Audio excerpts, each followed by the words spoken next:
Good morning বন্ধুরা, সবাই কেমন আছো? আশা করি আমার বন্ধুরা সবাই ভালো আছে। বন্ধুরা, আমরাও সবাই ভালো আছি। তো যাই হোক, ঘরের সমস্ত কাজটা সেরে স্নান করে ঠাকুর টাকুর দিয়ে বসেছি।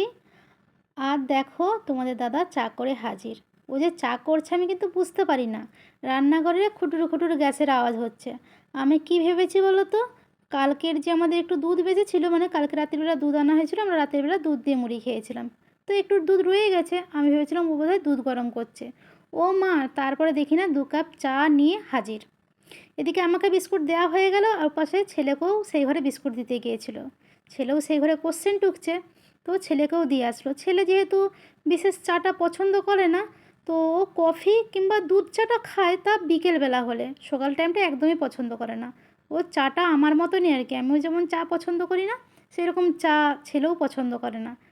তো যাই হোক, করেছি যখন, আর ভালোবেসে করলে কি না খেয়ে থাকা যায় বলো তো? তো যাই হোক, আমাকেও বিস্কুট দিয়েছে, আমিও নিয়ে বসে গেলাম। দুজনেই বেশ একদম সকালবেলা গল্প করতে করতে চা বিস্কুট খাওয়া হচ্ছে। ও তো চলে যাবে, প্রথমে তো কাপটা আমাকে দিয়েছিলাম যে এই কাপটা নেবো না, কেমন যেন ফেনা উঠাওটা। তুমি চা করলে কেন এরকম ফেনা উঠাওটা হয় গো, কী মিশিয়ে দাও? আমি আবার ইয়ার্কি করে বলছি, আমার চায়ে তো তুমি থুতু দিয়ে দাওনি তো? বলছে হ্যাঁ, থুতু দিয়ে দিয়েছি। আমিও জানি না গো, যখন ছাঁকনি করে ছাঁকি দেখি না এরকম হয়। তো যাই হোক, ও তো চলে গেছে দোকানে। তোমাদের ভাইপো কিন্তু ওই ঘরে কোশ্চেন টুকছে। তোমাদের ভাইপো যাবে, তা একটু পরে যাবে, বুঝতে পেরেছো? আর আমিও চলে এসেছি রান্নাঘরে। তো রান্নাঘরে এসেছি বলতে সঙ্গে সঙ্গে আসেনি, প্রায় তখন 12:30 বাজছে। আজকে বিশেষ কিছু রান্না নেই। তো যাই হোক, কী রান্না করি দেখো, এপাশে ভাত বসে দিয়েছি, আর এপাশেও দেখো কলাতে তেল দিয়ে দিলাম, নুন হলুদ দিয়ে দিলাম, এবারে মাছটা ভাজবো। তো দেখো রান্না হয়ে গেছে। ওই যে বললাম না, বিশেষ কিছু রান্না করি না, তবে কিন্তু আমার কাছে স্পেশাল রান্না, বুঝতে পেরেছো তো? মানে কি বলবো, মনের আশা আজকে আমার পূরণ হলো, বুঝেছো? বিশেষ কি হয়তো তোমাদের কাছে বলবে, বাবা কী মনের আশা? এই যে সিলভার কাপ মাছের ঝাল খাওয়ার আশাটা কবে থেকে খাবো বলছি বলো তো, কবে থেকে খাবো বলছি বলো তো? আজকে যদি কিছু হয়ে যায়, মনের আশাটাই রয়ে যাবে আমার, তাই না? বাই চান্স যদি কিছু হয়ে যায়, মানুষের শরীর বলা তো যায় না, তাই না?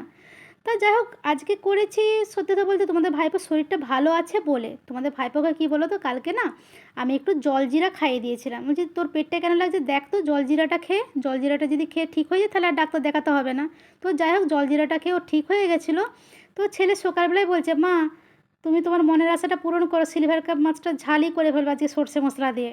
তো যাই হোক, ছেলের পারমিশন নিয়েই কিন্তু করেছি, ছেলের শরীরটা ভালো আছে বলে। নাহলে ছেলের শরীর যদি খারাপ থাকতো, তাহলে কি থরি করতাম? আর অবশ্যই সিলভার কাপ মাছের ঝাল যখন করেছি, মাথাটা তো আমিই খাবো। সিলভার কাপ মাছের ঝাল, ঝালের যে মাথাটা খেতে কিন্তু দারুণ লাগে, বুঝেছো? তবে সত্যি কথা বলতে মায়ের মতন করতে পারিনি গো, বুঝেছো? আজকে সিলভার কাপ মাছের ঝাল আর ভাত করেছি, আর কিন্তু কিছু না। কিন্তু আজকে আমার ভীষণ মায়ের কথা মনে পড়ছে, জানো তো? যদি মা সামনে থাকতো, এই মাছটা নিয়ে গিয়ে মায়ের বাড়িতে দিয়ে চলে আসতাম, যে মা তুমি রান্নাটা করে রাখো, আমি পরে এসে আবার নিয়ে যাব। দিয়ে কী করতাম, 2 পিস মায়ের জন্য 1 পিস, বাবার জন্য 1 পিস দিয়ে তারপরে বাড়িতে নিয়ে চলে এসে শান্তি করে খেতাম। মায়ের হাতে সিলভার কাপ মাছের ঝালটা যা খেতে সুন্দর হয়, একটুকুনো মায়ের মতন স্বাদ হয়নি, জানো তো? আমি তো গন্ধ শুকেই বলে দেবো, একটুকুনো মায়ের মতন হয়নি। সত্যি মা, আজকে তোমাকে ভীষণ মনে পড়ছে, বিশেষ করে এই সিলভার কাপ মাছের জন্য, জানো তো? আমার মা যদি এই ভিডিওটা দেখে, বলে ও, তোর সিলভার কাপ মাছের জন্যই আমাকে মনে পড়ছে। সত্যি গো, মায়ের হাতে সিলভার কাপ মাছের ঝালটা ভীষণ সুন্দর হয়। তো যাই হোক, অনেক বকবক করা হয়ে গেল। এই ছিল আমার আজকের ভিডিও। ভিডিওটা যদি তোমাদের ভালো লেগে থাকে, লাইক কমেন্ট শেয়ার করো। আর সবাই ভালো থেকো, সুস্থ থেকো, আর এভাবে এই বৌদির পাশে থেকো। আর আমার মতন কে কে সিলভার কাপ মাছের ঝাল খেতে পছন্দ করো, অবশ্যই কমেন্টসে জানিও।